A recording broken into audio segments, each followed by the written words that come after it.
Hello, it's Randi Rhodes. Here's a clip from our show, and go to randyrhodes.com for the whole thing and a podcast. Buy a stinking podcast. Mary had a little man. The fault. We believe that all men are created equal. To the magnificent mosaic that is America. From radio beacon to radio beacon. I have a dream today. Change has come to America. Believe me. Knock, knock. Who's there? It's a figment of your imagination. Randi Rhodes Show. Turn up your mind.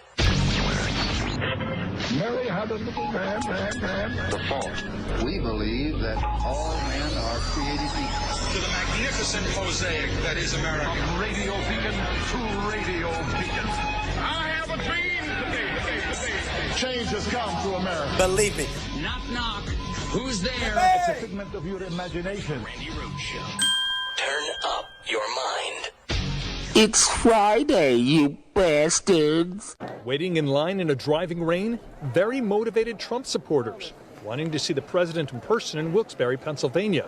We are Q. Some of those people wearing and holding the 17th letter of the alphabet. Are you holding a big red, white, and blue Q? Why do you have that? It's a movement, man. It's the shift. I can feel it coming. Some call it the Great Awakening. You're wearing a shirt that says Q, WWG, 1WGA. What does that mean? It means where we go one, we go all. QAnon is the people that believe in what Trump's trying to do to change our country. That is a generalization. More specifically, what QAnon is a fringe movement in which many baseless conspiracy theories are discussed on the internet, organized around the idea of an anonymous but well-connected person or persons nicknamed Q. Your shirt says the storm is here, QAnon. What does that mean to you? Well, I've been following all the posts since October 28th. On the internet, from QAnon. Right, started on the person or 4chan. people who say they're Q. Right. What do you think Q is, by the way? It's an entity of 10 or less people that have involved with the government? high clearance, security clearance. And how do you know that? Well, I'm just telling you, this is what it appears to be. What it appears to be. So you don't have any Yeah. proof of that. That's what you're guessing it is. And you don't have any proof there isn't. We've all been gathering online and talking together as Americans and uniting and... Do you think it's maybe just it makes you comfortable talking with other frustrated, sometimes Yes, angry people? yes. But maybe it's not true because there's no evidence of it. It's just stuff being talked about on the internet, right?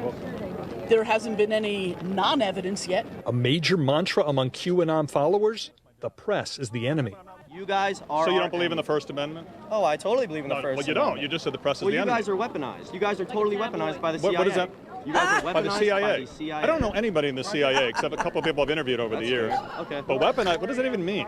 Like you say stuff that doesn't even mean anything. The term weaponized by the CIA. conspiracy theorist. The term. Do you think I'm weaponized by the CIA? Maybe not to your knowledge, and that's unfortunate. You believe there is a deep state. Yes. And what do you think that deep state's doing? You think they're running this country? I think they were, and they're petrified now. Right. And do you Because they're losing their control. But Donald Trump's the president. He's running the country, right? Yeah, but he's having to fight against the I mean, deep he said state. he could do it all himself. Everything would be so easy when he came into office. And you think he's fighting with the deep state a year and a half into his term? I think he's been fighting since before he was elected. And who is in this deep state? Who are the people in it? Oh, I definitely believe that, like, the Clintons, the Bushes, the Obamas. So you think the Clintons, the Bushes, and the Obamas are running this country as we stand here in the rain?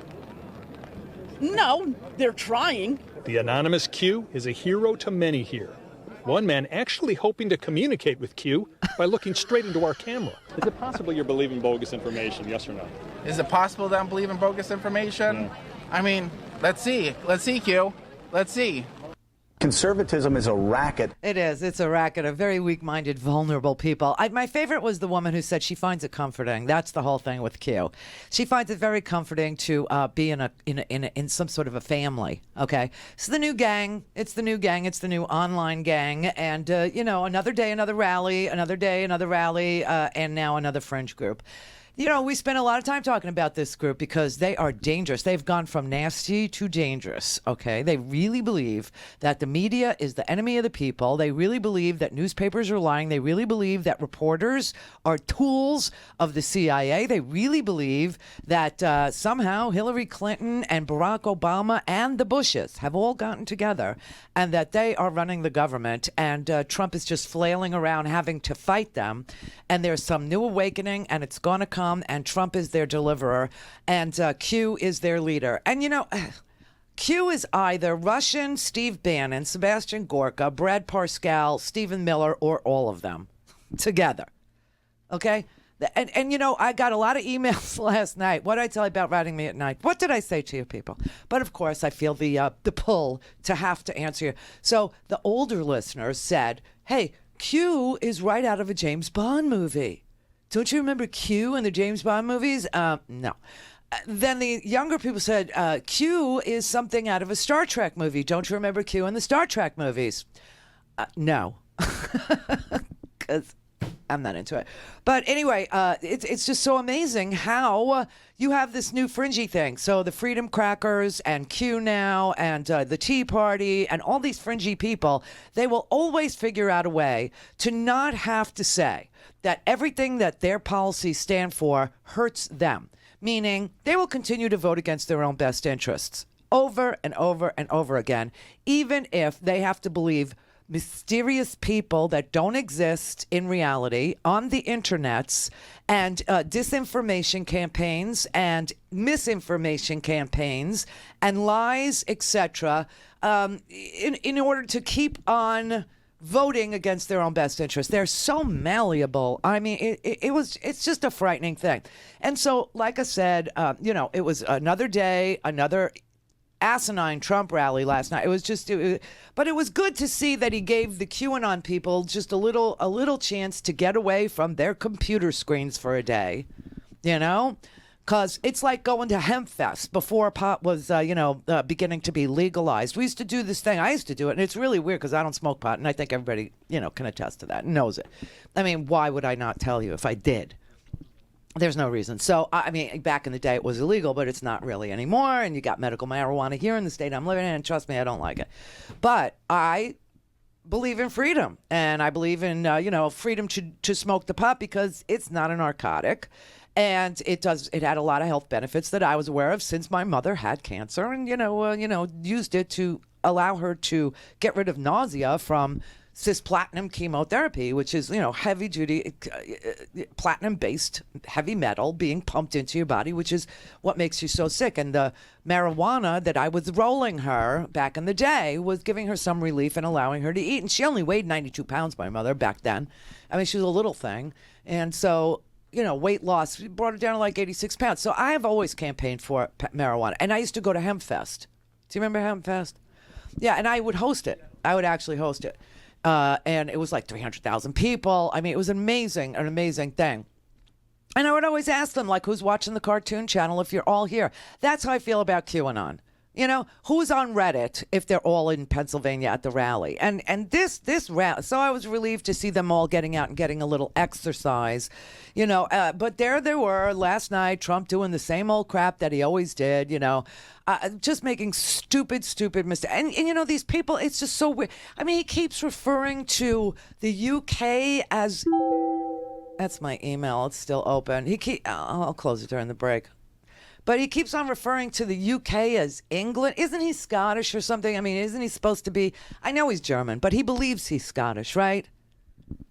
I mean, he makes fun of Elizabeth Warren, tells her to take a DNA test, but he doesn't know exactly where he's from. But he is from Germany. His family, migrated from Germany. Okay, he's still got a lot of, German in him. Let's say Nazi, but. Honestly, he says he's Scottish and his mother came from Scotland and all this, and yet he doesn't understand that the United Kingdom includes Wales and Scotland and Ireland. And I mean, and these people just stand there and listen to the President of the United States on the most simple of things, just get it wrong, and they cheer him. I have great respect for the UK, United Kingdom, great respect. People call it Britain, they call it Great Britain, they used to call it England, different parts. He's such an idiot. Yay! We love you! Yay! And I gotta tell you, there's a guy that works with Howard who is so in the tank for Donald Trump. He's an older man. He's so in the tank for Donald. He just thinks he's like a QAnon person, really. He's got it really bad. And he's texting during this rally last night with the Howard, and Howard's going, we're about an hour into it, and he's still talking about his election 2 years ago. What is that about? No, just be patient. It's part of the master plan. What? He went on and on and on and on and on. You know, Pennsylvania, for years and years they talked about Pennsylvania will be won by the Republicans, right? It always got away. Nobody knew what happened. It always got away, but we won the state of Pennsylvania. Remember?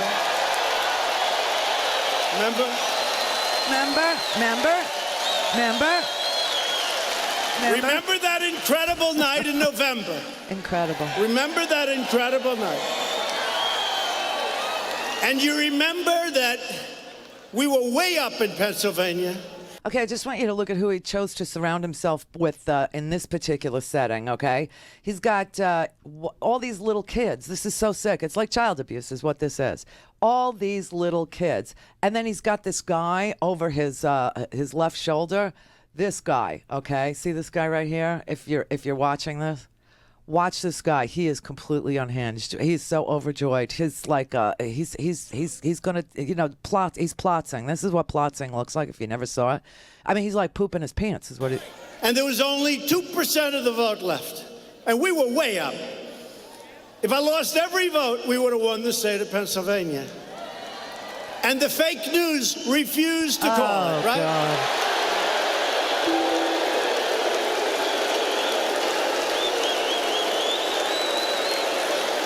Pointing at little children. To call it. Sick. It's like the Hitler Youth, right? Yeah. CNN sucks.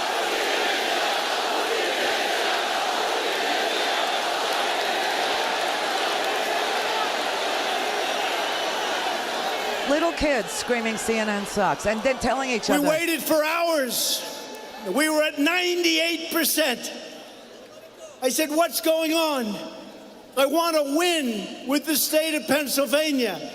And then some interesting things happened before they called. They just refused. They said Donald Trump has won the great state of Wisconsin.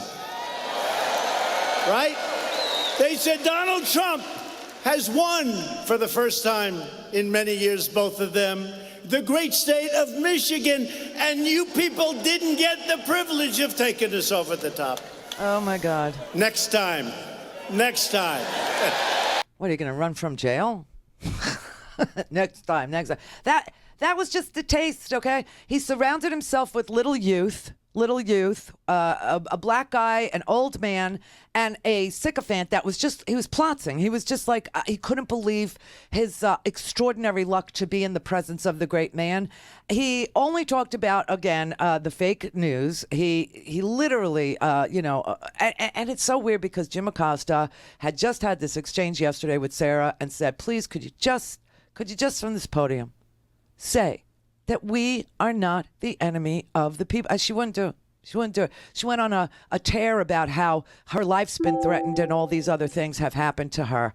And none of that happened because CNN did anything to her. You know what I mean? She was spontaneously protested at the Red Hen restaurant.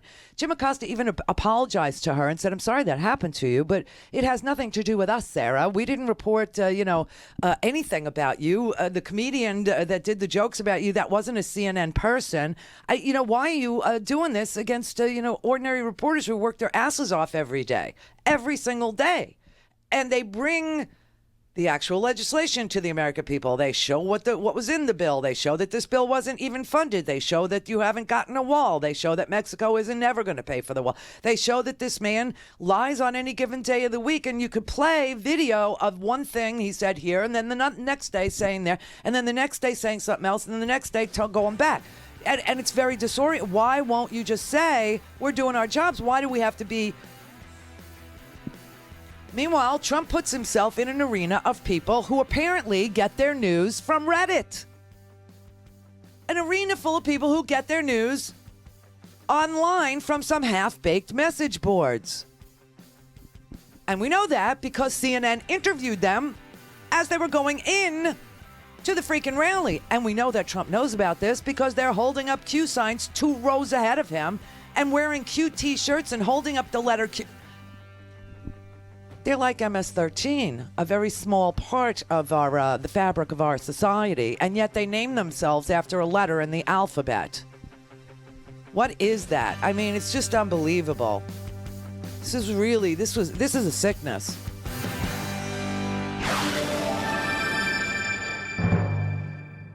Clear for takeoff. The Randi Rhodes Air Force. Air Force. RandiRhodes.com.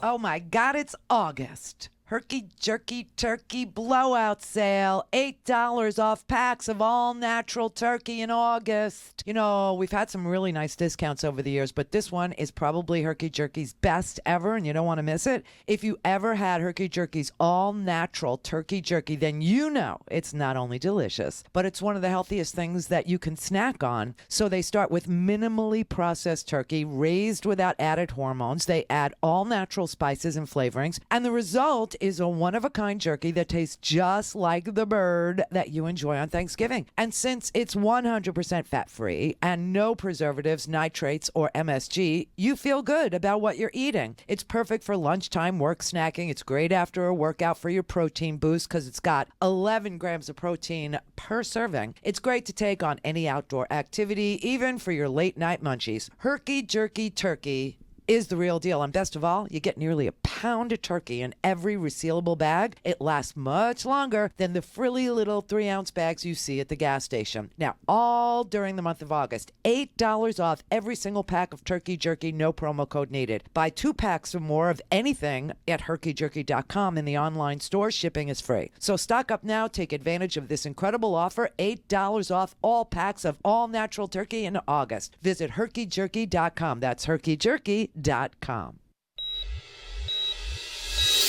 Hello, I'm Casey Hobbs. And I'm Shane Mason, and we're the hosts of Nurse Talk Radio. Here's what we're talking about this week. This court has determined that it cares more about the profit goals of big corporations than it does towards the rights of working people and their families, said NNU Executive Director Bonnie Castillo. This decision undermines their ability to not only protect their economic livelihood, it also poses a serious threat to their ability to act together to address unsafe conditions that threaten the health and safety of their patients. Here with us to talk about all these rulings and why they are so troubling is the National Field Director for National Nurses United, David Johnson. Well, it's part of a long-standing effort by the tiny handful of corporations that dominate our economic and political system to make sure that their wealth and power is protected from challenge from the people who make that wealth for them. In our case, the registered nurses that we represent. Corporate healthcare has a goal here of trying to silence the voice of registered nurses as patient advocates, and they understand fully that individual nurses have very limited power to confront these huge corporations. It's only collectively that registered nurses have the ability to make changes to protect themselves and their patients, and that's why these corporations are going after the right of, in our case, registered nurses to act collectively on behalf of themselves and their patients. So, David, let's talk about the recent Supreme Court ruling. What did the court decide, and why does that matter working people in America and nurses specifically? Well, the court decided in a terrible decision, reversing decades of established law, that it is now legal for corporations to forbid workers to engage in collective action to go after wage discrimination and other forms of injustice on the job, that they will now only be able to, or at least corporations will be permitted to force workers to seek justice only as individuals and not collectively. So, for example,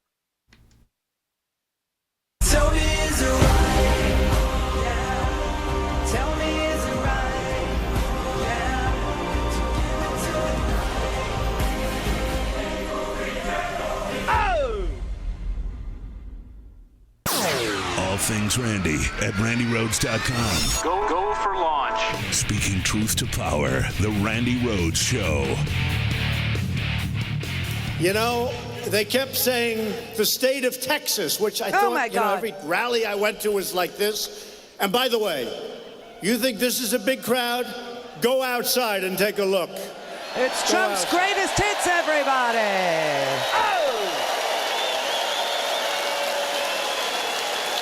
But I'd go to Texas, and I said, boy, are we popular in Texas.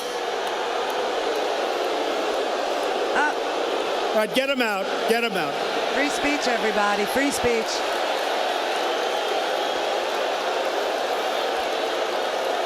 Get him out of here.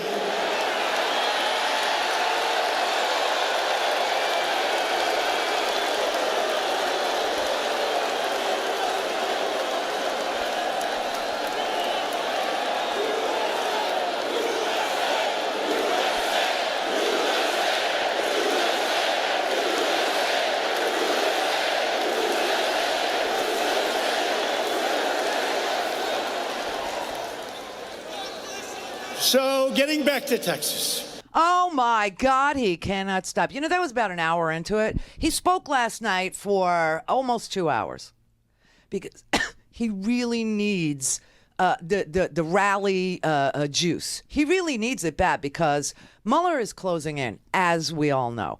And now Mueller wants to talk to Emin Agalarlarv.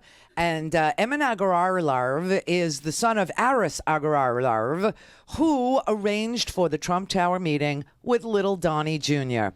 Now, there's a method to why I'm doing this. There's a reason why I'm subjecting you to this stupid rally where there is no free speech, where there are people who are getting fake news off of a Reddit site, being interviewed ahead of the event so that you can know, yes, these are people who literally get their news from a message board that's run by white supremacists and the Trump administration, I'm guessing, and a little bit of Russia, okay? And they show up, and he talks about England, and he talks about the UK. He doesn't know anything. He talks about Iran last night. He talks about the most, but only for like 13 seconds he brings stuff up. And then, of course, he plays the race card, using MS-13 to represent an entire section of the world. Do you know? I mean, an entire region of the world. And it's unfortunate because when he picks on that region, I lived in that region. I know that region. You have helped people in that region. By the way, Hector Jr. finally got his money today. Yay. Very excited. Very excited. But I mean, honest to God, they pick on this region that I'm so familiar with. It's just so bizarre. It's so hateful. It's so ugly. But while all this was going on last night, Junior, I mean, obviously he knows Mueller's getting there. He's afraid to sit down with Mueller. This man is a coward. You know that. You know that he's a bully because he's a coward. You know that he says these things because he's afraid to do these things. You know that his son is also a douchebag.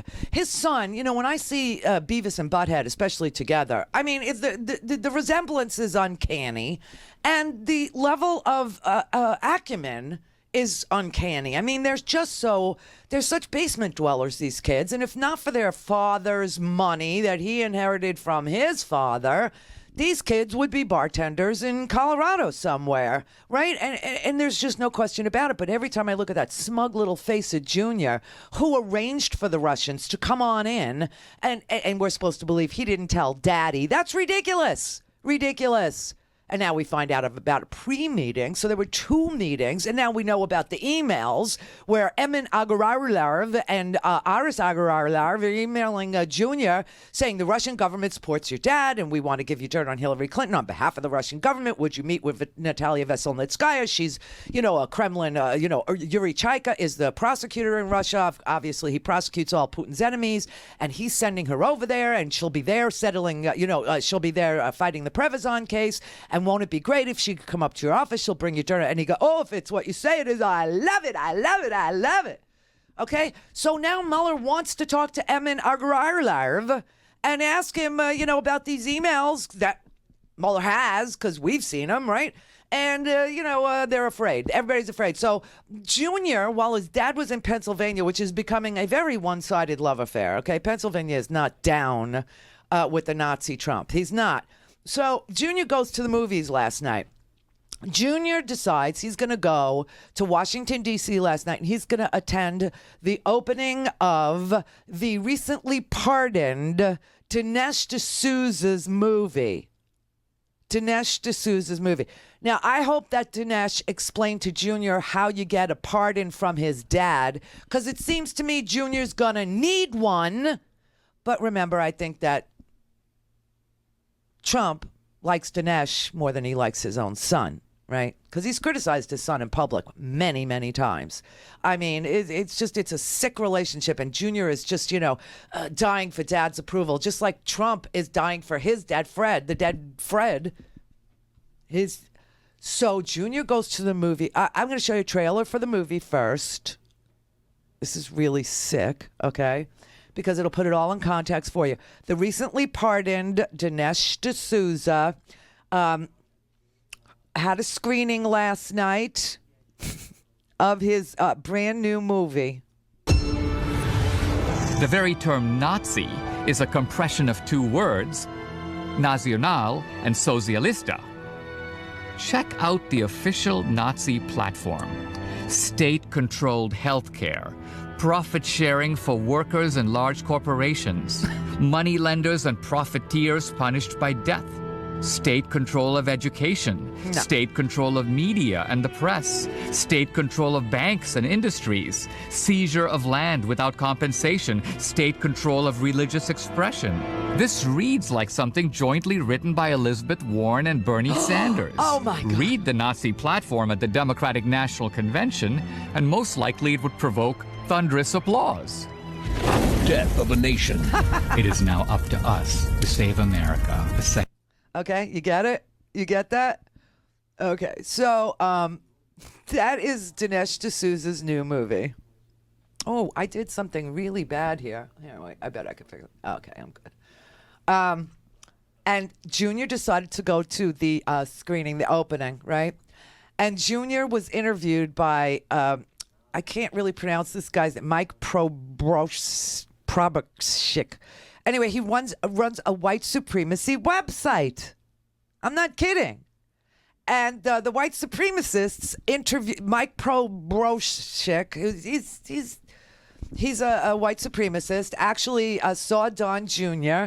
at the preview of Dinesh D'Souza's "The Democrats Are Nazis" movie, and interviewed Jr., who said the most disgusting, just ignorant crap based on Dinesh D'Souza's ridiculous rewriting of the Nazi platform. Well, I think you just got to talk about the facts. You got to talk about the history. You got to look at the platforms. I mean, one of the most interesting things, I put it out on my social last night, was when I was watching the movie before this to make sure, hey, am I coming to something that makes sense? Is, you see the Nazi platform in the early 1930s and what was actually put out there as there, and you look at it compared to like the DNC platform of today, and you're saying, man, those things are awfully similar to a point where it's actually scary. And I mean, to me, that was one of the most striking things I took from the movie, and it's because it's the exact opposite of what you've been told. When you have, a bunch of kids in dreadlocks running around screaming about fascism and all these things, it's like, wait a second, have you actually taken a history class? Do you actually know what these words mean that you're running around and spewing? And I think they don't. Okay, here is the Nazi platform. Here it is. I actually have it. I tweeted it out last night. I just couldn't believe he said this. At a time when his dad has little children, babies, infants, toddlers, in baby jails, separating the mothers from their father, separating the mothers from their children, separating fathers from their children. Very Nazi-like stuff as a deterrent not to come here, closing America off, and creating this racist feeling about people in Central America who happen to be the salt of the earth. These are the nicest people. These are the most hardworking dudes you ever met in your life. These are the most family-oriented people. These are loving mothers and fathers. These are people that are, living with corrupt governments. These are people who are living under suppression. They have death squads in El Salvador. They have the engineering students in Nicaragua are literally being shot and killed by a dictator named Ortega in Nicaragua at their schools. Okay, I mean it's so ridiculous. And Trump, believe me, he didn't leave it alone last night either. He just he went off on painting with this broad brush that for some reason, the Central Americans are responsible for your lot in life. That's why. I know the people of Pennsylvania very well. Oh, God. And they're not for super liberal Democrats. They're just not, unless maybe the world has changed. But Bob Casey wants open borders, which means crime. It means crime. You see this. He wants people to pour in, and if they pour in by the millions, that's, I guess, okay. I don't get it. Lou, yeah. Build it. We're building it. We're building it. You're building nothing. This is such a con. So we've started the wall, 1.6 billion. We're fixing walls all over the border. You're doing repairs on fences. And we're going to start to get very nasty over the wall. You know, the Democrats, anything I want, and it's not even the Republicans. I don't know if they care about the Republicans. They care about me.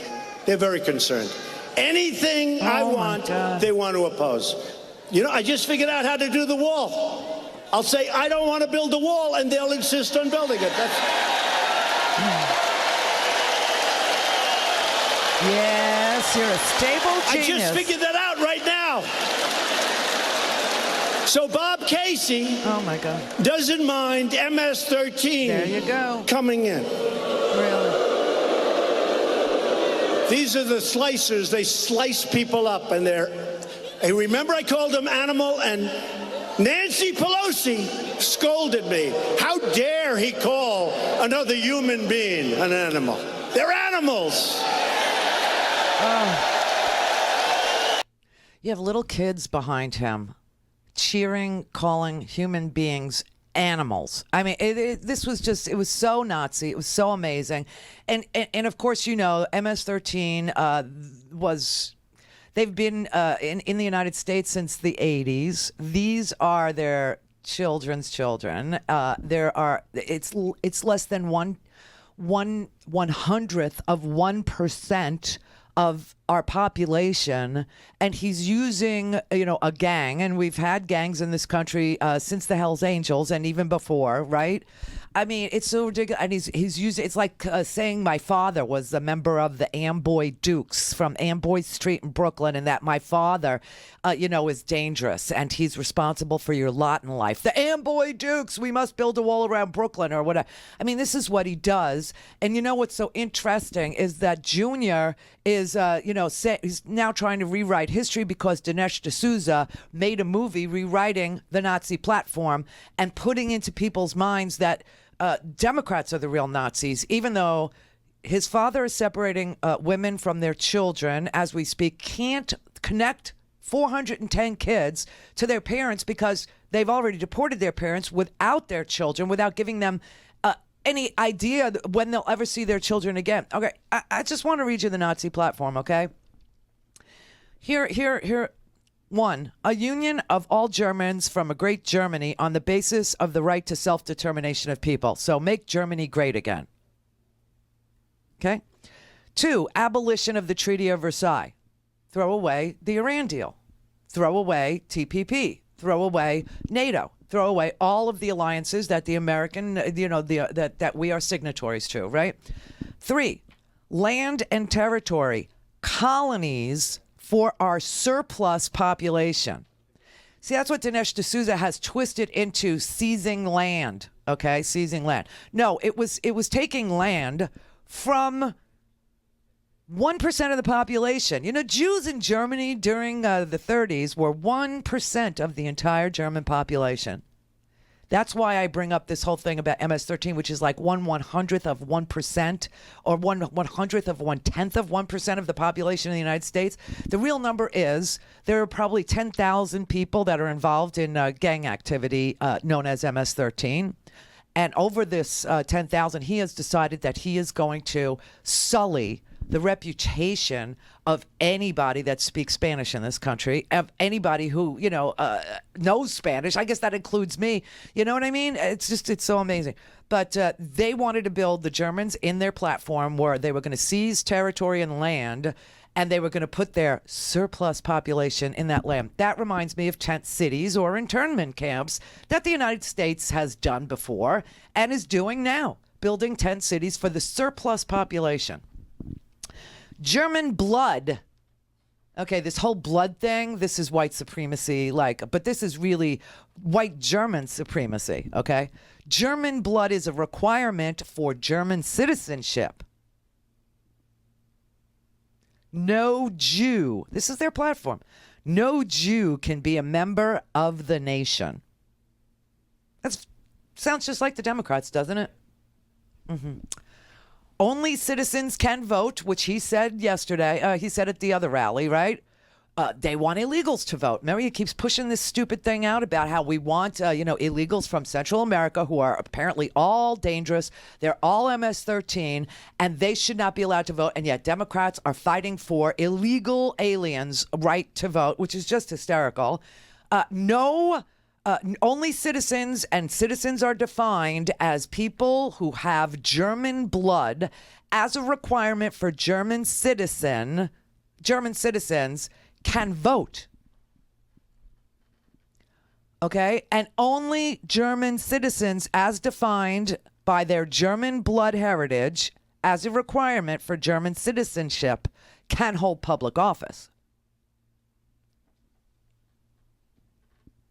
The state ensures that every citizen live decently and earn his livelihood. Earn his livelihood. So there's no safety net, right? You got to work. Work will make you free, right? Okay. Sounds a lot like the Republicans. Also, if it is impossible to provide food for the whole population, aliens will be expelled. Sounds so familiar, doesn't it? You see, there is a reason I make you suffer through these speeches, okay? No further immigration. Build that wall. Yeah. No further immigration. Any non-German who entered Germany after August 2nd, 1914, this is the 30s, shall leave immediately. Forced deportation then ensued, just so you know. A thorough reconstruction of our national system of education. The science of German citizenship shall be taught from the beginning. Now, does that comport with anything Dinesh D'Souza represented that it says? And he showed it to Junior in his movie in German. Okay.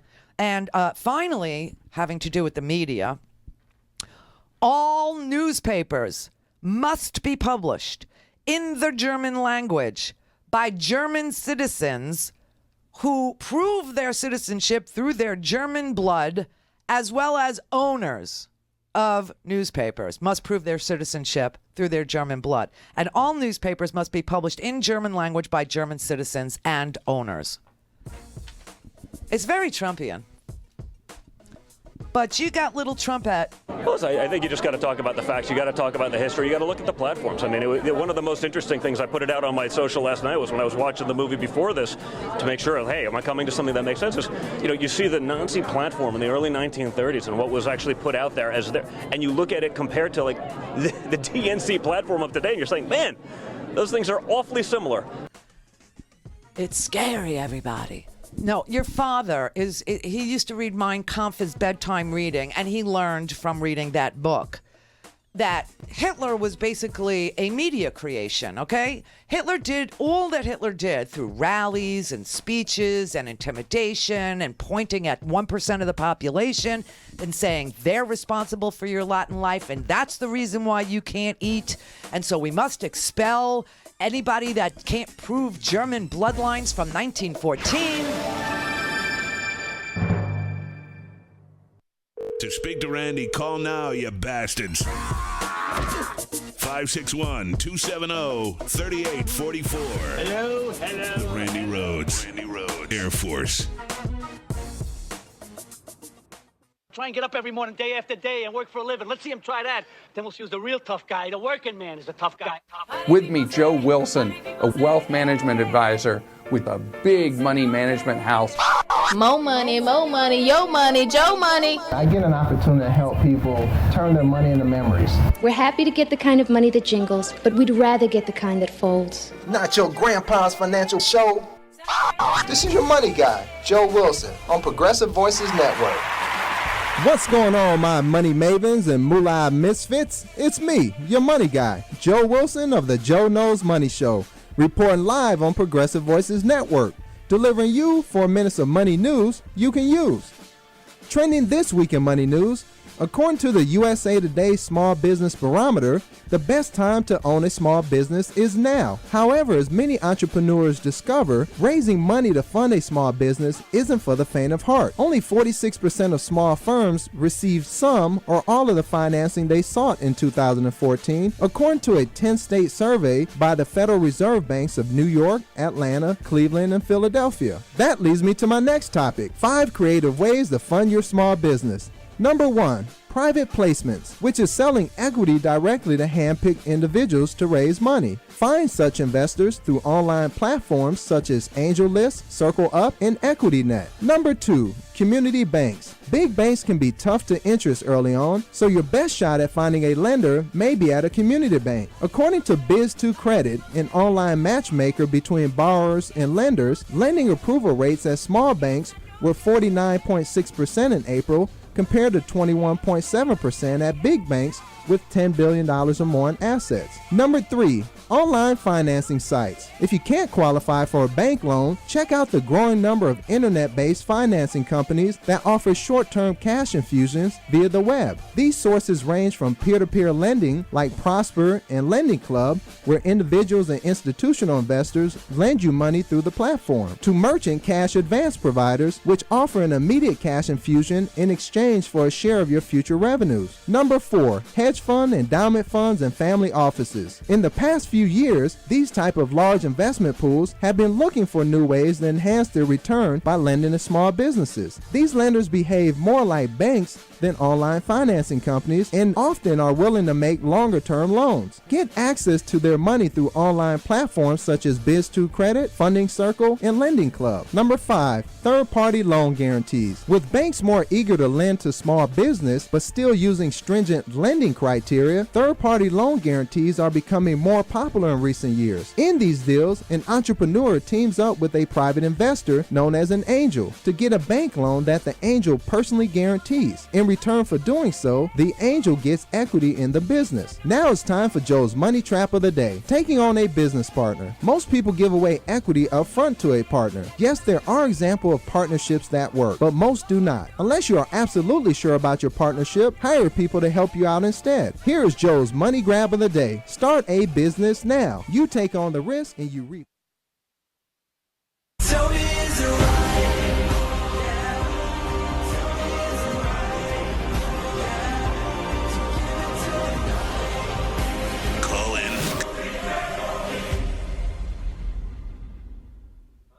Call in, connect.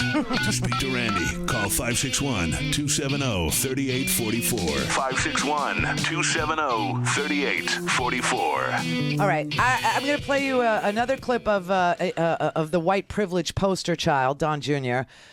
He's being interviewed, as you can see, by OAN. OAN is a fake news network. It is run by a white supremacist, okay? OAN, if you ever see One American News, it's like DC Leaks, which started the Pizzagate there. I mean, this is all fake. This is super, super fake news that is branded to look like something real. This is where the Q people tune in, okay? They get all their news from the internets and from white supremacists and white supremacy websites. And Don Jr. has a microphone shoved in front of his face, and this guy is a white supremacist host that runs this network. And he'll talk to him about how Nazi, Democrats are. Can I just explain to you very, very, very quickly before I run this ridiculous thing, that the big enemy of Adolf Hitler in Congress, in his Reichstag, in his Congress, were the Social Democrats. That's what they were called, Social Democrats. They are again today. Social Democrats fought Hitler tooth and nail, okay? And they were killed. They were literally killed. The SS, The OAS, his freaking brown shirts hunted down his political enemies and killed them. And the political enemies were, Democratic socialists. Just saying. But these people have rewritten history. And Junior is so stupid. So stupid. I've been out hearing the left talking about all these things, fascism, Nazism on the right, and when you look at the actual history of how these things evolved, and when you actually look at that platform versus the platform of the modern left, you say, wait a minute, those two are really heavily aligned and frankly contrary to the right. And so it's really more about just having actual real history being out there. When people talk about these things, you can't just spew that because someone told you that in a history class when academia and everything has been so influenced and so wrongly influenced by the left. So I think it's important just to have that message out there based on actual facts, based on actual history, because it's just not what we've been told. And I think when you look at the movie, you'll see that there is a very distinct and clear difference between what actually happened and what is being sold to our youth today. Oh my God, it's like Holocaust denying. I swear to God, it's denying history because Dinesh D'Souza, who got pardoned by his daddy, had a movie that it was a book, by the way, a really heinous, ugly, disgusting book. And it didn't become real for Don Jr., of course, like any Trump. While it was a book, he had to go and preview the movie to make sure he was coming to something that was worthwhile because he never read Dinesh D'Souza's ridiculous rewriting of history book. So now that it's a movie, he decided to pre-screen it and then show up and say, the Democrat platform is the Democratic platform is very similar to the Nazi platform, which I just read you. Well, I think you just got to talk about the facts. You got to talk about the history. You got to look at the platforms. I mean, one of the most interesting things, I put it out on my social last night, was when I was watching the movie before this to make sure, hey, am I coming to something that makes sense? Is, you see. Hey, am I coming to something that makes sense? What are you, speeding? Are you on Adderall? Is it straight amphetamine? Is it meth? What is it with it? He just wouldn't stop talking. He's talking to a white supremacist news network that he knows is fake. And his dad is on stage at the same time in Wilkes-Barre and talking about fake news. And his son is being interviewed by fake news as this president continues to separate mothers from their children by invoking, this gang that's been in the United States for, 30, 40 years? Why? Because Ronald Reagan invaded El Salvador in the 80s with a secret illegal war. Oh, my God. And the head of the NRA now, Oliver North, he was in charge of laundering all the money to effect that. And so we had this mass exodus of people coming, from El Salvador because we waged war on it's just so. And he wants to, it's a very, the Democratic, have you ever noticed how similar the Democratic platform is to the Nazi platform? No, nobody has, because it isn't. Here, the Democratic platform is 76 pages long. I just want people to know this. It has a name. It's called The Better Deal. And yes, it's sort of a homage to Teddy Roosevelt's Square Deal and FDR's New Deal. So this is called The Better Deal. And it also refers to Donald Trump because he's the art of the deal. And his deal sucks. His deal is for oligarchs. His deal is for foreign adversaries. His deal is for petrol states. His deal is to roll back emission standards so we have to use more Russian oil. It's a sick thing. Everything he does is sick. Suspending security at smaller airports this week. It's just, okay, but let's focus here, okay? Our platform deals with inequality, the domination of corporate money in our politics, an infrastructure package. Minimum wage should be $15 an hour. It focuses on a living wage. It focuses on getting Medicare to negotiate with Big Pharma to bring down the cost of prescription drugs, Medicaid expansion, okay? Higher wages to alleviate people who are working 2 and 3 jobs at low wage, jobs. They can't even be home with their family. Getting the antitrust, like trust busting, good old fashioned trust busting, because it's like, why did we even allow Exxon to merge with Mobil? Why did we even do that? That was Bill Clinton's deregulation period. Why did we allow Clear Channel to buy all the mom and pop radio stations so that all we have now is conservatives on every single radio station in one market?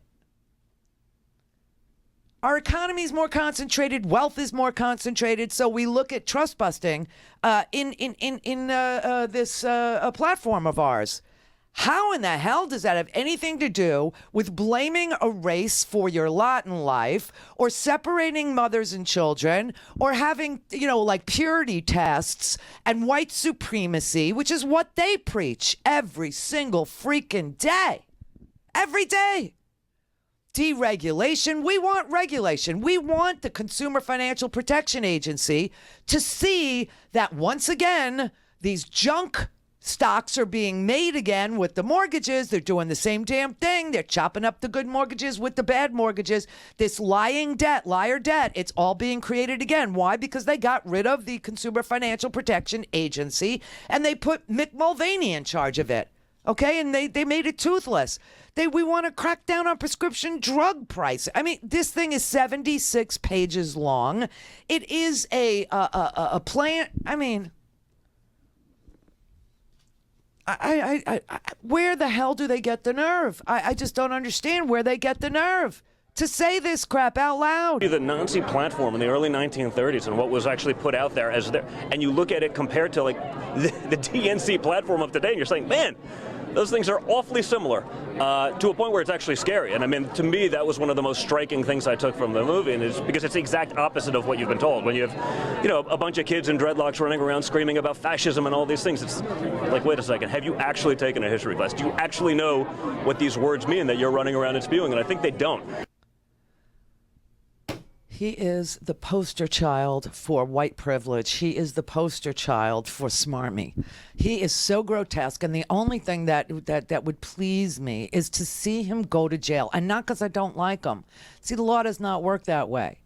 The law says that if you conspired with a foreign government, let alone an adversary, but if you conspired with a foreign government to benefit an American electoral campaign, then you go to jail. Conspiracy to defraud the United States is a serious matter. He did that. And unless justice is served, when justice is served, he will go to jail. If it's not served, he will remain going to Dinesh D'Souza movies, and Dinesh will sit in the dark and explain to Junior how you get a pardon from your dad. And what was Dinesh D'Souza's crime? It was campaign finance violations. He used straw donors to support a candidate named, what was her name? Wendy Long. Wendy Long was a Republican who was challenging Kirsten Gillibrand in New York. And Dinesh D'Souza got straw donors to give him money, and he made the campaign contribution to hide their participation. And he went to jail. I mean, he really was, I think he got 8 months or something like this. And Dinesh D'Souza is the guy who distorts American history over and over and over again. But it's so, I mean, there's books. But the Trump boys don't read books, so they had to pre-screen the movie and then swear by it. This was sick. This was really sick. Like I said this week, who is trying to bypass Congress? This is what Hitler did. The Nazis started moving very quickly in like 1933, okay? And that's when they started bypassing Congress with emergency war powers acts and stuff like that, right? And now all of a sudden we have Steve Mnuchin this week saying that he wants to give even more tax breaks to the wealthiest Americans. And what we don't need no stinking Congress. I'll use rules at the Treasury and I'll index their investment costs to inflation so that the profit looks smaller when they cash out. And I don't need no stinking Congress. That's exactly what Hitler did. That's exactly what he did. They used Article 48, just like Trump is using national security reasons to screw up our economy with these trade wars that he's involved in. And, they bypassed the Congress and they enacted their own laws, telling everybody they had to do it because it was a Great Depression. And so they had, war powers. They had, granted to themselves the ability to make change, the ability to. And Hitler seized on that. And he used that to sign off to eliminate his opposition, increase his power, and dismantle the democracy. That was going through a Great Depression, because the whole world was. Why? Because of freaking the stock market. There were no regulations. And in 1929, the whole system failed. It was global. It was unbelievable. And we got FDR, and they got Adolf. And the whole thing's happening all over again. And every duck is in a row for the economy to crash all over again, including this ridiculous trade war. All of it. It's all there. It's all happening. And, yesterday you had the intelligence community standing there going, yeah, Russians are still here, still doing it. Mary had a little man. The fault. We believe that all men are created equal. To the magnificent mosaic that is America. From radio beacon to radio beacon. I have a dream today. Change has come to America. Believe it. Knock, knock. Who's there? Hey! It's a figment of your imagination. Randi Rhodes Show. Turn up your mind. I'd like to begin by reading a statement from the President. As the head of the executive branch and commander-in-chief, I have a unique constitutional responsibility to protect the nation's classified information, including by controlling access to it. Today, in fulfilling that responsibility, I've decided to revoke the security clearance of John Brennan, former director of the Central Intelligence Agency. Oh, God. Historically, former heads of intelligence and law enforcement agencies have been allowed to retain access to classified information after their government service so that they can consult with their successors regarding matters about which they may have special insights and as a professional courtesy. Neither of these justifications supports Mr. Brennan's continued access to classified information. First, at this point in my administration, any benefits that senior officials might glean from consultations with Mr. Brennan are now outweighed by the risks posed by his erratic conduct and behavior. Second, that conduct and behavior has tested and far exceeded the limits of any professional courtesy that may have been due to him. The revenge, what's the word? The vengefulness of this man that is the president of the United States is so telling. He's such a child. He's such a baby. He dishes it out really, really thoroughly, and seems so tough on the part. Punch him and slap the crap out of him, and I'll get your legal fees. And this guy is a rapist. This guy. But when anybody says anything about him, he just folds like a cheap tent and then reaches out to punish them through the grapevine. You know what I mean? This is the one time, and we just played all of this stuff for you about how results of elections can be changed, about how they can be transmitted to the Secretary of State, who, if they're not, thorough or caring, or if they're not, inclined to have a free and fair election in their state because they're on the ballot, that the public, the unofficial numbers can be certified and become official numbers after they've been changed, after they've been flipped, after they've been emailed, after they've been, counted, by some dubious machine with a virus in it, right?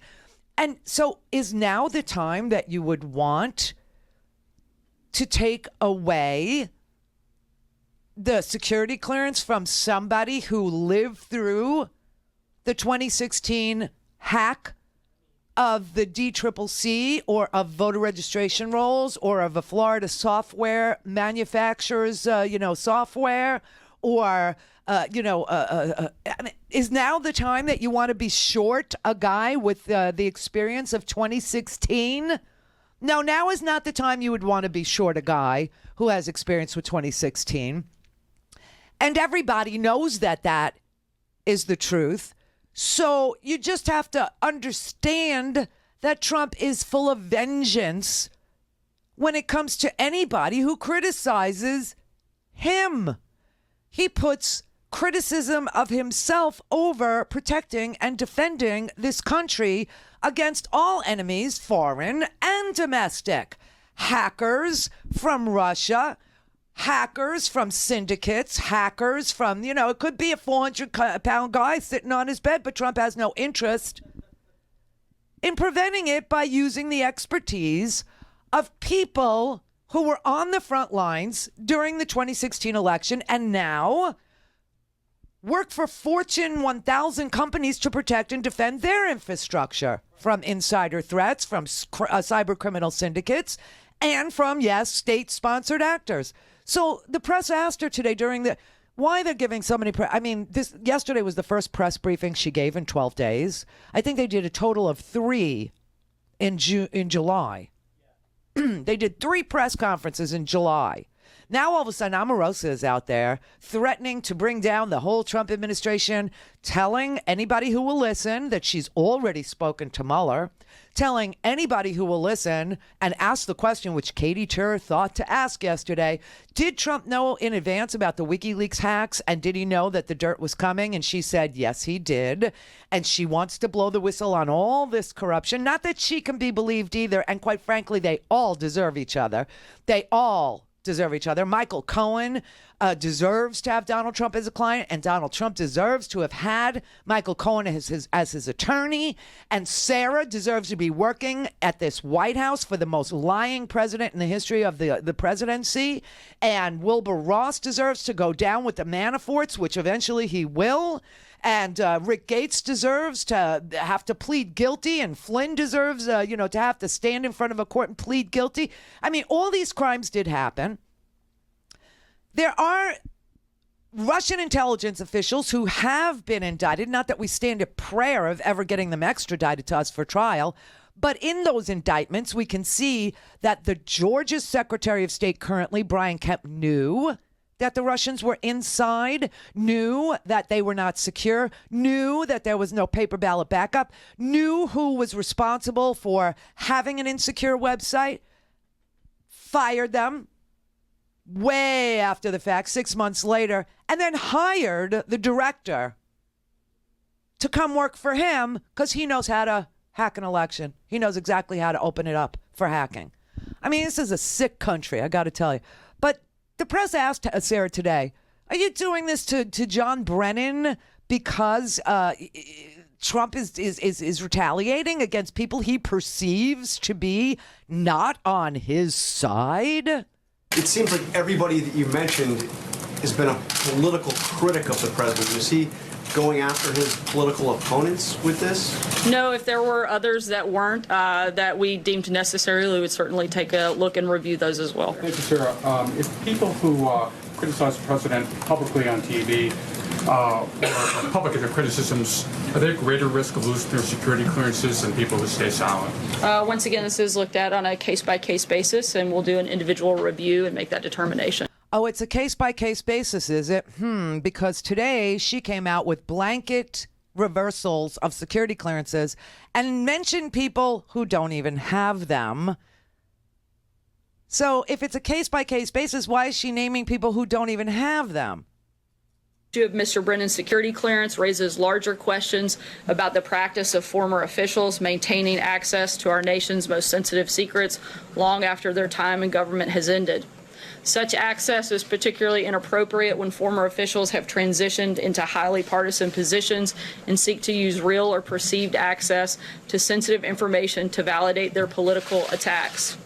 Any access granted to our nation's secrets should be in furtherance of national, not personal interest. For this reason, I've also begun to review the more general question of the access to classified information by government officials. As part of this review, I am evaluating action with respect to the following individuals: James Clapper, James Comey, Michael Hayden, Sally Yates, Susan Rice, Andrew McCabe, Peter Strzok, Lisa Page, and Bruce Orr. Security clearances for those who still have them may be revoked, and those who have already lost their security clearance may not be able to have it reinstated. It is for the foregoing reasons that I have exercised my constitutional authority to deny Mr. Brennan access to classified information, and I will direct appropriate staff of the National Security Council to make the necessary arrangements with the appropriate agencies to implement this determination. Half of the people she named there do not have security clearances. She just wanted to say their names. The president just wanted her to go up there and have a dog and pony show today and call out Peter Strzok and Lisa Page. Now, you know, Lisa Page quit the FBI. She has no security clearance. Strzok has no security clearance. Comey has no security clearance. Sally Yates has no security clearance. This is just so unbelievable. And this goes back to how we started the show. And that is that 60+% of the American people think that the Mueller investigation is important, that the president is lying about his knowledge of what happened during the 2016 elections with regard to Russian hacking and to Russian dirt and to Russians being inside of voter registration rolls in states like Georgia and inside of, Florida software manufacturers and inside of the DCCC and inside the DNC and also the RNC, and choosing to only release hacked materials to WikiLeaks that would affect the Democrats. I mean, these people that she named today, they don't even have security clearances. And by the way, the idea that these former CIA people, these former DNIs, these former intelligence people who have worked 30, 35, 40 years for our nation's security, having anything revoked from them after all of that service, where all they're doing now in their private lives is identifying vulnerabilities in, big companies' infrastructure to protect things like intellectual property, is very sick. This is a very twisted, sick man. Now, James Brennan has responded to losing his clearance. Here's what he said. I have consulted with certain senior members of the current administration. All of those encounters had more to do with history or corporate memory rather than any current issues. I won't name those people for their own protection. Mm-hmm. So will the Republic stand or fall on whether John retains his access to classified information or mine or any others that were named? Of course not. The larger issue here, to me, has been infringement on First Amendment rights, and I think people ought to think seriously about that. How do you mean specifically on First Amendment rights when it comes to security clearances? Infringement of our right to speak, and apparently the appropriateness of being critical of this president, which in one degree or another all of us have been. I thought the mention of Jim Comey and Andy McCabe, who don't have their clearances anymore, it was sort of a cover for naming them in the first place, which was a non sequitur since they at the time they were first mentioned, didn't have their clearances then. I think the notion of, the possibility of the clearances being restored is, that's kind of a red herring. Yeah, and you know why that is kind of a red herring of ever having a security clearance again? Because that lies with the President of the United States. You change presidents, you change policy. It is that simple. But he's right. First Amendment is the First Amendment of the newspapers, the First Amendment of people who speak out against Donald Trump's racism, who speak out against Donald Trump's lying, who speak out against Donald Trump's, cooperation with Russian actors, the money laundering that was exposed in at least Paul Manafort's trial, the money laundering that's been exposed in various books, Malcolm Nance's books about how the very first trip Donald Trump ever took to Russia was in 1987, and how they've been cultivating him all along because they were looking for some idiot guy who happened to have money, who went broke and was desperate to do anything in order to restore his financial prowess. I mean, this is what happened with Manafort. It's what we learned in the Manafort trial, that when people have money, they lie, and when they don't have money, they lie to get it. And that's what Trump did, and took foreign money, Russian money, anonymous buyers. The Randi Rhodes Air Force. The Randi Rhodes Show is live on RandiRhodes.com and the free Progressive Voices app for Android and iOS. Visit the App Store or ProgressiveVoices.com now.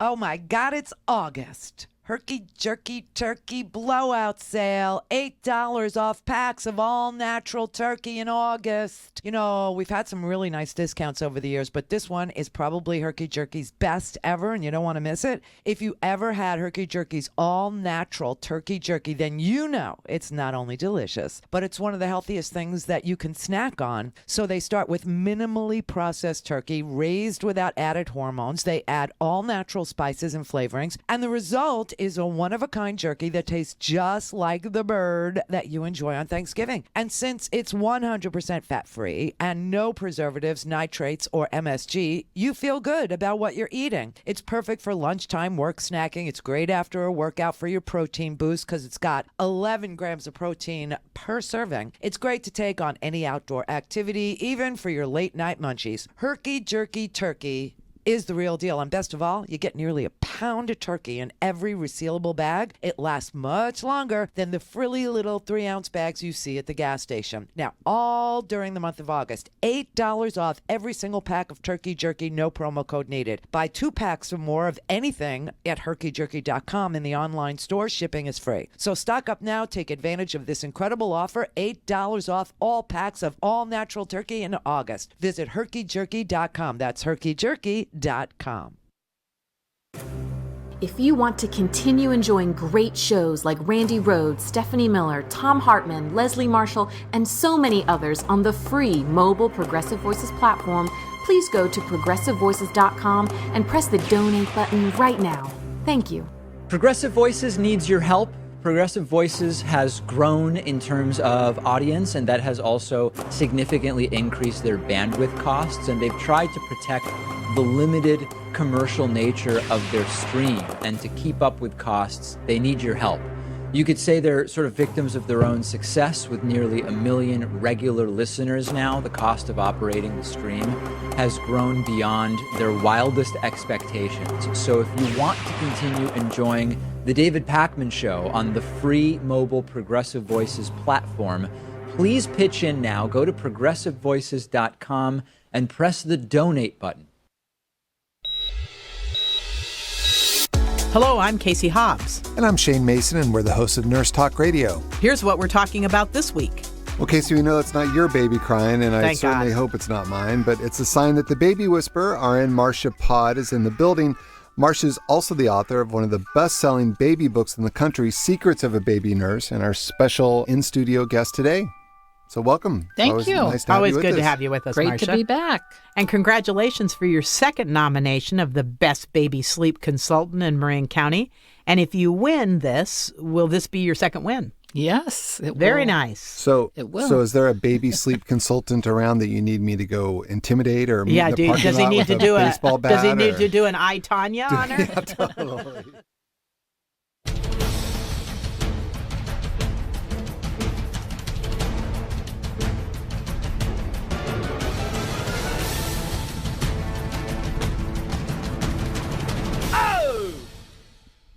The Randi Rhodes Show is live on randyrhodes.com and the free Progressive Voices app for Android and iOS. Visit the App Store or progressivevoices.com now.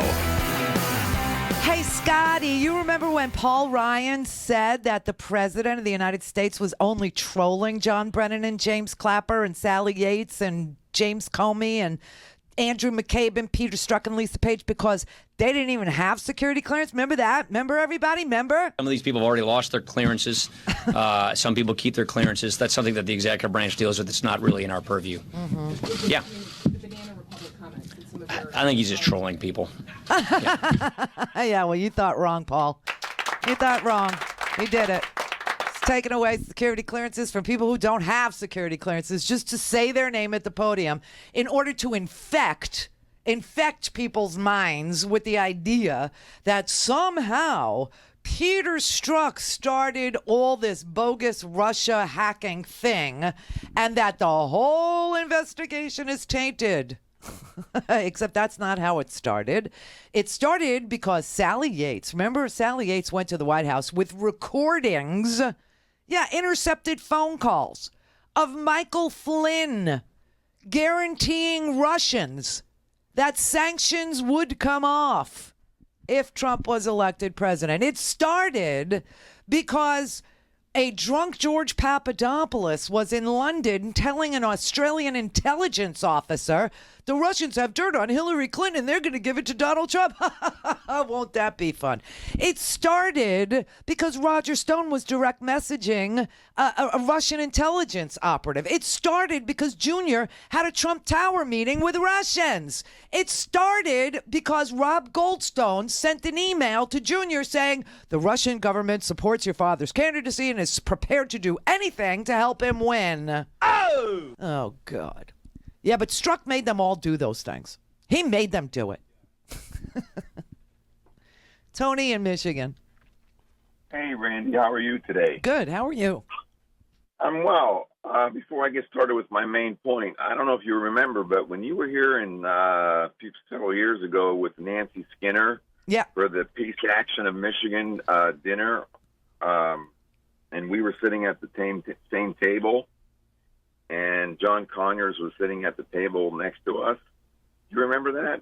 I remember being in Michigan for Nancy, yeah. Yeah. Well, anyway, you and I, and you were with some other woman, were sitting at the same table towards the front. And I told you how much I admired you and how much I'd been listening to you since you went on Air America. And you gave me a big kiss right on the cheek. So I'm a hell of a woman. You are great. And by the way, you keep me sane. When the whole world is going crazy and I put on Randi Rhodes, I calm down and I feel great. So thank you.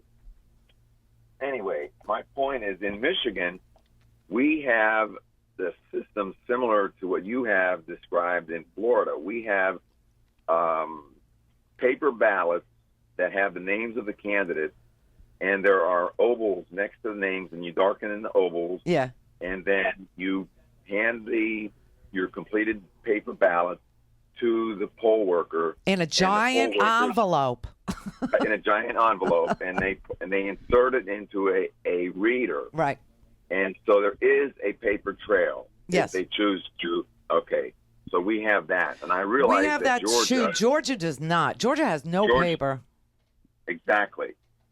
So I'm concerned about the states like Georgia that do not have paper, and that the election again in 2018 is going to be screwed up, and many candidates who legitimately would have won the election will not win the election because of the thievery and the dishonesty of the whole Republican cabal. Right.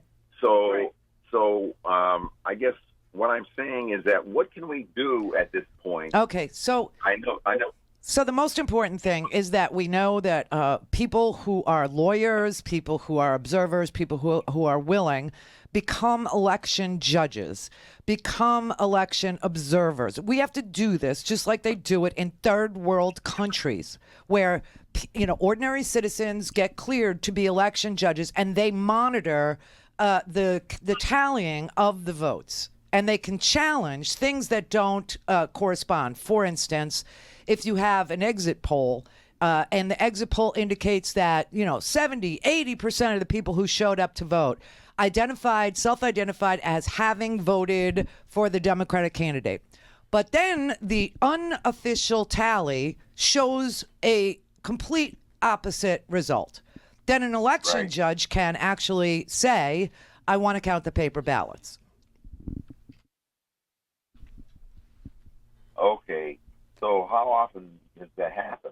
It happens all the time. People do volunteer to be election judges. Many, many lawyers around election time volunteer. And then there's also, different groups that election protection groups that go around and, in various districts and precincts, etc. And they monitor a lot of the election results and the tallying and all that. So it's not like it's happening in a back room away from all prying eyes. It really does matter, though, who the Secretary of State is. And if you have somebody like a Chris Kobach who has demonstrated, the willingness to cheat and has demonstrated the willingness to look the other way and is on the ballot, in 2018, and he is. And the same thing with Brian Kemp, who is the Secretary of State of Georgia and will preside over the election in Georgia for his candidacy to be the governor of Georgia, you have to be like super, super alert. You have to be like really, really there. And like I said, exit polls are the most accurate polls because you're asking somebody what they just did. I see. Now, if I wanted to personally be, and as an ordinary citizen, be an election monitor, could I do that? I think so. I'm not sure what your laws are in Michigan. And remember, every single state has its own rules. Every single one. That's what makes it so hard to hack into a centralized system. The scary part about Georgia is Georgia has a centralized voting system. And that's what makes them so easy to hack. Most places don't. Okay, most places have every district has a supervisor of elections. Every county, let's say, has a supervisor of elections. So Palm Beach County has a supervisor. I don't know what county you're in, but your county has a supervisor. Call the supervisor's office and ask if you are allowed to volunteer to be an election protection person.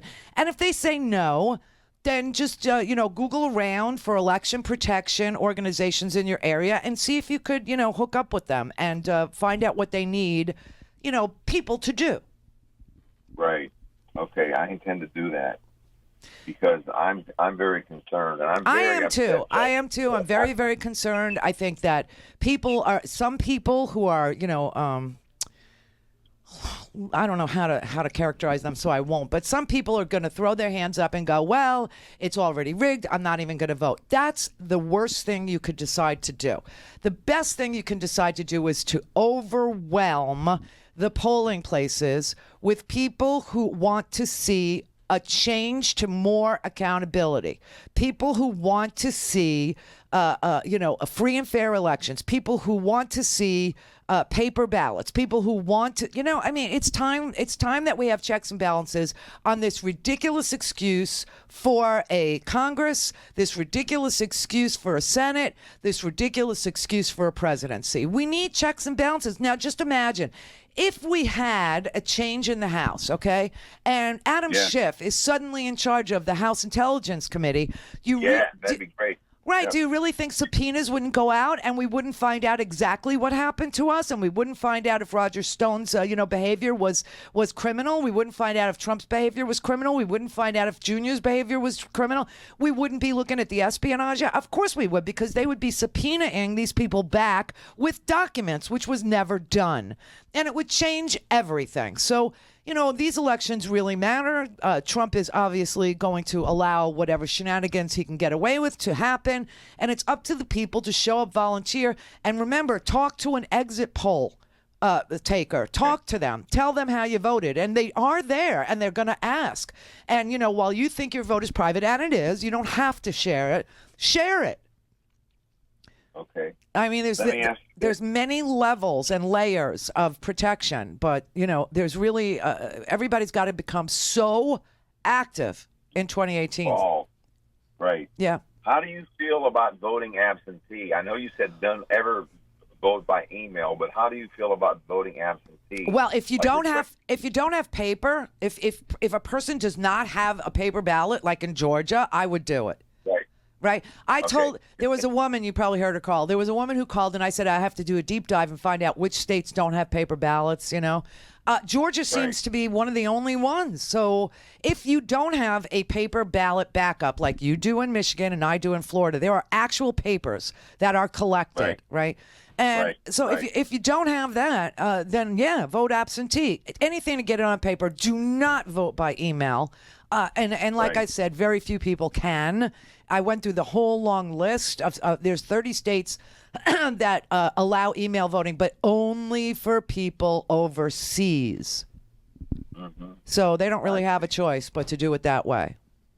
Okay, I understand. But I mean, really, everybody be hyper alert. Be hyper alert. And I know that we've seen machines flip votes right in front of your eyes, right? I know everybody has experienced that. Right. Okay, don't take no for an answer. Okay, take out your phone and take a picture of your ballot.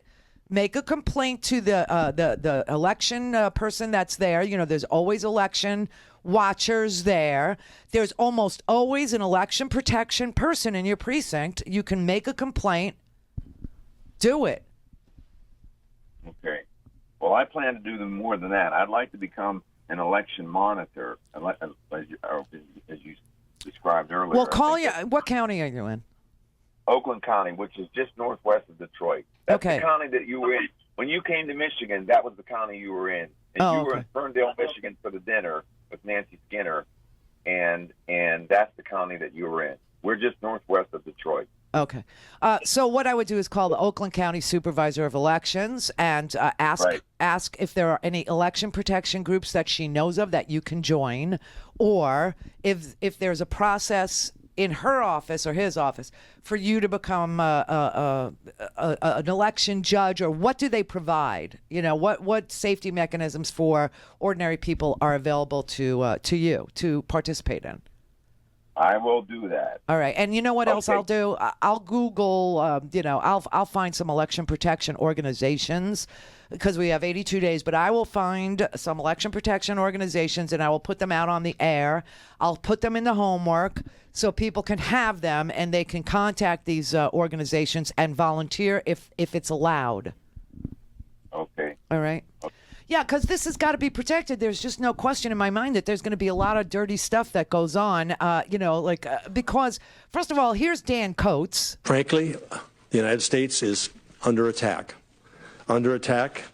by entities that are using cyber to penetrate virtually every major action that takes place in the United States.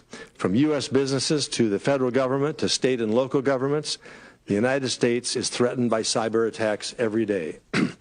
While Russia, China, Iran, and North Korea pose the greatest cyber threats, other nation states, terrorist organizations, transnational criminal organizations, and ever more technically capable groups and individuals use cyber operations to achieve strategic and malign objectives.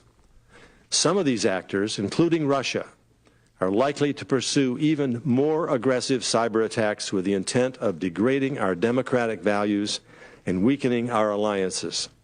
Persistent and disruptive cyber operations will continue against the United States and our European allies, using elections as opportunities to undermine democracy, sow discord, and undermine our values. Okay, so that was a while ago, and here's more recently. We have incorporated the lessons learned from the 2016 election and implemented a broad spectrum of actions to share more information across the federal government, as well as with state and local governments, and also with the public and the private sector. The intelligence community continues to be concerned about the threats of upcoming U.S. elections, both the midterms and the presidential elections of 2020. In regards to Russian involvement in the midterm elections, we continue to see a pervasive messaging campaign by Russia to try to weaken and divide the United States. These efforts are not exclusive to this election or future elections, but certainly cover issues relevant to the election. We also know the Russians try to hack into and steal information from candidates and government officials alike. So he is the DNI. He is the Director of National Intelligence. He is the, you know how you have the Joint Chiefs of Staff and then you have the Joint Chief of the Joint Chiefs of Staff, right? Dunford. He is in charge and sits on top of all the other intelligence agencies. And he is saying the midterms are under threat. He is saying 2020 is under threat. He is saying that cyber attacks are being conducted right now and that we are far from safe from cyber threats, and that our adversaries are continually probing and searching and finding vulnerabilities. We know Claire McCaskill was hacked, okay, for instance. So it's something everybody has to be super alert to and involved in. And even if it's just answering an exit poll question, answer it.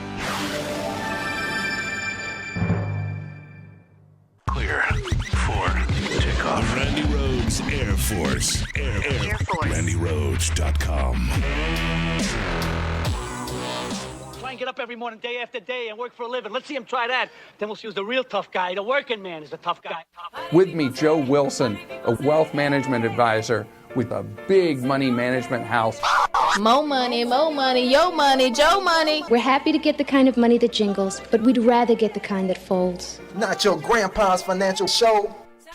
This is your money guy, Joe Wilson, on Progressive Voices Network. What's going on, my money mavens and moolah misfits? It's me, your money guy, Joe Wilson of the Joe Knows Money Show, reporting live on Progressive Voices Network, delivering you 4 minutes of money news you can use. Trending this week in money news, pay TV packages are getting more expensive this year. But what's less obvious is that while providers have announced only modest increases, they're also imposing add-on charges such as broadcast TV fees. That leads me to my next topic, 6 streaming TV packages that will let you cut the cord for good. Package number 1, the basic cable junkie. The plan, Hulu, CBS Access, and Sling TV. This option is for you if you like to follow the latest network and non-premium cable shows. Hulu and CBS All Access will give you the networks, and Sling TV will bring in the most popular cable content. The price is $408 a year or $34 a month. Package number 2, the News Hound. The plan, Sling TV, for viewers who just have to keep up with current events and watching breaking news when it happens. A combination of Sling TV and the TV antenna should have you covered. And for an extra $5 each month, you can get international TV news, and you've got network and local news as well. The price is $20 a month. Package number 3, the Prestige Aficionado. The plan, Netflix, Amazon Prime, HBO Now, and Showtime. And you've got access to some of the best TV content around. The price is $43 per month. Package number 4, the Omnivore. The plan, HBO Now, Netflix, Hulu, CBS All Access, and Sling TV. This is the option for TV fanatics who want everything in the kitchen sink, all on demand whenever you want.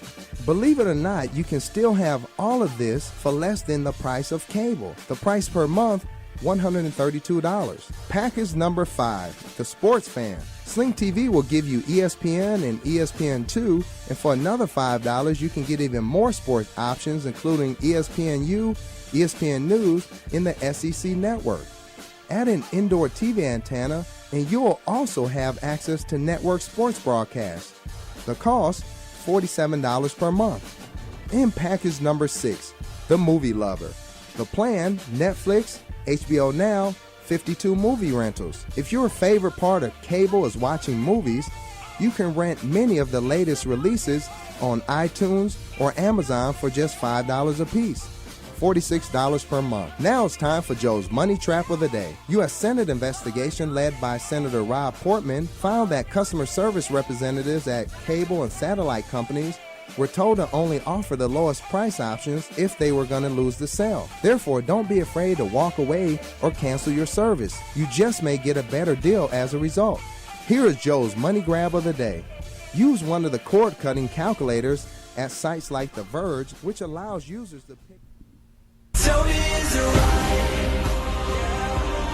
Tell me is it right?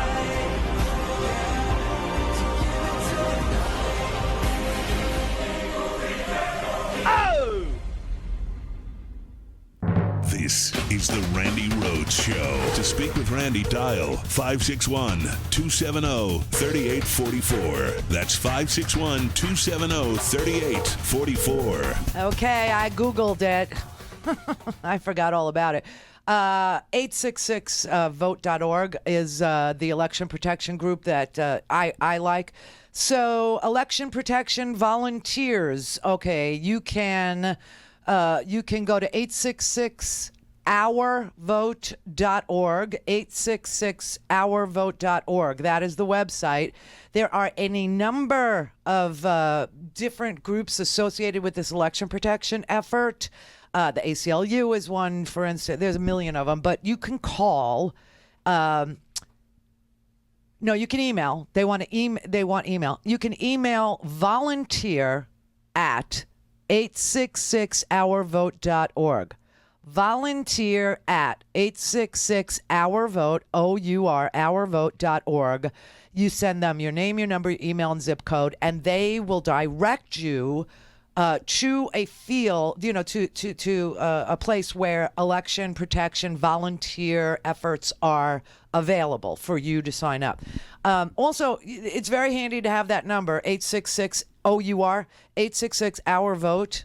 That is the hotline. If you see voter irregularities, you can report them. And the resources are there for in your state. You click on your state. For instance, you click on Michigan for this guy here. They're saying if you want more information, call 1-866-OUR-VOTE, 1-866-687-8683. It's a great website. There's tons of resources. They have a newsroom. They have it by state. They have resources for you to register. You want to help others to register. You want to vote absentee. You want others to vote absentee. You want information about working as an election protection monitor in your state. All that stuff is there at 866-OURVOTE.org. It's a great resource. They are legitimate. They are partnered with a number of groups, the ACLU, American Justice Association, just Bend the Arc for Justice, the Brennan Center for Justice, the campaign for the Campaign Legal Center, tons and tons and tons of resources there for you. And I'm really glad that people are getting interested in showing up and volunteering, because this is really key. I mean, again, just imagine if Adam Schiff was the Intelligence Committee chairman instead of Devin Nunes. Just imagine. Imagine what kind of documents we would already have. Imagine that we would have cross-examined Roger Stone. Imagine that we would have, Junior wouldn't have been able to just come in and say any old thing. And then once his emails were released, not be questioned about, what do you mean you knew that the Russians were coming on June 3rd and you made a call to a blocked number? They would get a subpoena to find out who that blocked number was. And in an instant, you would know if it was Donald Trump Sr. that Junior called and tipped off that the Russians were coming on the 9th of June. And you would know that the meeting was confirmed on June 6th and that another phone call was made to a blocked number. And you would know who that phone call was made to.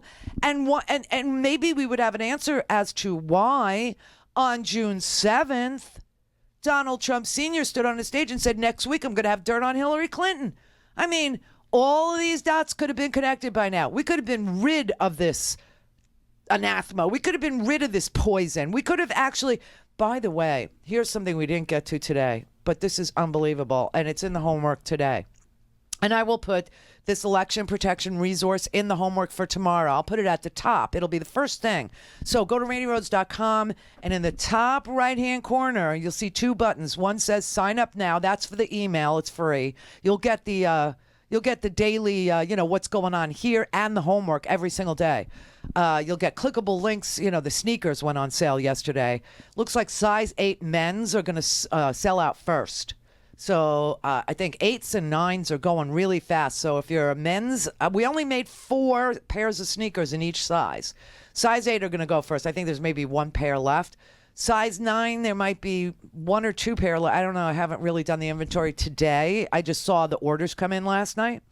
10, 11, and 12, there's not many men in this audience with very gigantic feet. I must say, Howard is a 12 and a half. He can't even buy our sneakers because we don't make them in that size. He's got huge feet, and you know what that means. Huge sneakers, which I don't make. Oh, and also hats are going on sale. We will put the hats on sale definitely tomorrow. They may be on sale now, but definitely tomorrow you can start buying Randi Rhodes hats so that you can wear them and you can vote in those hats, in those sneakers. Of course, the T-shirts are there. We just ordered another... I just ordered another 150 T-shirts for you in all sizes. So anyway, the thing I didn't get to today is really unbelievable. It is in the homework, as I said. It's called Trump's sabotage of Obamacare is illegal. Illegal. This is something that is finally going to get litigated in court. And remember, the Supreme Court has held twice that Obamacare complies with the Constitution, okay? And so you've got this law professor at Yale and this law professor at the University of Michigan who wrote this piece today in the New York Times trying to let you know that they are bringing, that it's already been filed, that there is a new lawsuit now that is, it's the first of its kind, that was filed this month in federal court in the state of Maryland, brought by several plaintiffs, including large cities, Cincinnati, Columbus, Ohio, Chicago, and it is asking the court to strike the new rules that this president put in place unilaterally in order to not allow what Congress voted for and what a previous president signed into law to take place. That what he's doing is undermining a congressionally voted on and a presidentially signed piece of legislation called the ACA that's already passed muster with the Supreme Court 2 times, and that what the president has said out loud many, many, many times is that he alone is going to act to not execute the law as it was voted for and signed into law by a president. That he alone is going to dismantle what Congress voted for, what the previous President Obama signed into law. And some of the things that he's done to sabotage this law that is duly enacted by Congress and a president is to make it harder for us to enroll in Obamacare. For example, open enrollment. They shortened unilaterally the period of time that we have to sign up for Obamacare from 3 months to 6 weeks. He cut by 90% the funding that they used to advertise when open enrollment was occurring. He doesn't have the power of the purse. He can't do that. He slashed the funding that's available to groups that help people navigate. Like, Brother David calls us from Kansas. Brother David is a navigator. That is his job. He navigates the Obamacare enrollment process for people who get confused by it or are trying to price a plan that fits their needs. And the president cut the funding that's available to groups that hire navigators to help you navigate. He also eliminated the funding stream for Obamacare known as the cost-sharing payments, right? He's done everything to sow chaos in the insurance markets in order to not execute the law faithfully. And so now a lawsuit has been filed. And I'm telling you, no matter what is in the news currently, like today, and yesterday, it's Omarosa and her tapes, and it's going to be, did he say the N-word? As if he never said the N-word in his whole life, which I find ridiculously hard to believe for a 70-year-old man who has been caught by the courts not showing apartments to black applicants in his father's building twice, who took out a full-page ad in the New York Times, tens of thousands of dollars, to call for the death penalty for the Central Park Five, who happen to be people of color who were innocent, and still to this day says that they should be executed, even though they were innocent and they've been they've been freed. He still wants them to get the death penalty. Who calls everybody of color a racist or a rapist or a murderer or a drug dealer or whatever. I find it hard to believe he's never said that word. But if it's true that he never said it, doesn't mean he isn't one. Look at what he does. I'm just saying, this man is an affront to the law. He is an affront to the... Look what he did at DOJ. You had a civil rights division at DOJ. He disbanded it. We don't have a civil rights division at DOJ. Okay? So now we have this lawsuit that says that what the president is doing is illegal, literally illegal, that he is violating his constitutional authority by dismantling or attempting to sow chaos into a health plan scheme, you can call it a scheme, health plan design that was voted for by Congress, passed by Congress, and signed into law by a previous president. And that when he makes these proclamations that, he's almost done dismantling Obamacare, that he is saying out loud that he is refusing to do his job as the president of the United States, which is to enforce faithfully all the law. And by the way, some of the things that he's done, he's changed the Affordable Care Act's strict strictures on what can be sold and what can't be sold in this country. So he's creating these new junk policies, the junk coverage that doesn't comport with the rules of the ACA. He has a new rule that says that these plans that are designed to give people insurance coverage when they have a small gap, like if you switch jobs, these plans were supposed to, they were supposed to last for, a few months, right? And now they can last for 364 days. They can be renewed for up to 3 years. Businesses can join together to create an association health plan. That also evades the Affordable Health Care Act because these rules that he's put into place are creating this cheap junk insurance that doesn't meet the standards, the high standards of Obamacare, meaning it doesn't cover pre-existing conditions. It doesn't cover well woman visits. It doesn't cover, your physicals. It doesn't cover preemptive care, what's that? What's it called when you go? Pre-existing conditions. It doesn't cover that, right? These are junk policies. And those junk policies are not allowed under the Affordable Care Act as Congress drafted it. So this man is violating the law in that way, too. Now, if you change Congress and you put Democrats in charge of all the committees that are going to, like the Health and Labor Committee, all of a sudden, this is going to stop, right? I mean, his attack on the ACA is going to stop. The ACA was designed to provide people with, benefits that other junk plans refuse to do.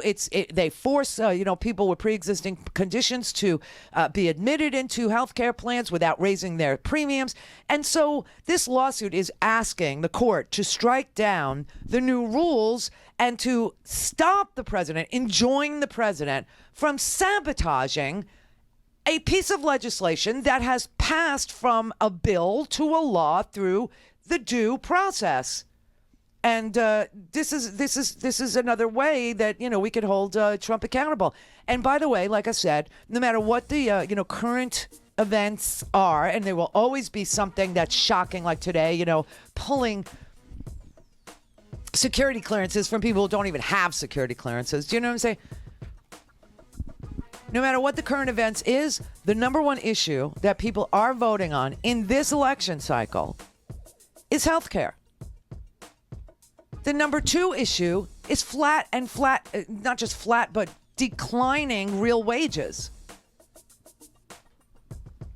Missouri just defeated a right to work initiative because they know it's a scam, and they know that there's power in unions. They know that if unions aren't, like I said yesterday, only 6% of Americans who don't work for the government are unionized. So nobody has a seat at the table, and if you don't have a seat at the table, you're definitely on the menu. Meanwhile, businesses are organized, and they're representing their point of view to Congress every single day. They have associations. They have lobbyists that work for these associations. You've got the Koch brothers. You've got the Adelsons. You've got all these people who are being heard every single day. They are at the table. They get their tax cuts. They get everything they want. And we're not even at the table. We're not even represented anymore. That's, kudos to Missouri, who said, no, we don't want to be a right to work state. Those right to work laws, they started being enacted in 1947 because people were joining unions. Because in 1935, the Supreme Court held that we could organize labor. And people started doing it. By 1954, 35% of the labor force in the United States of America was unionized. And this was the heyday of the middle class. So what's missing? Unions, organization, having a seat at the table. That's what people are voting on in 2018. Buy a stinking podcast.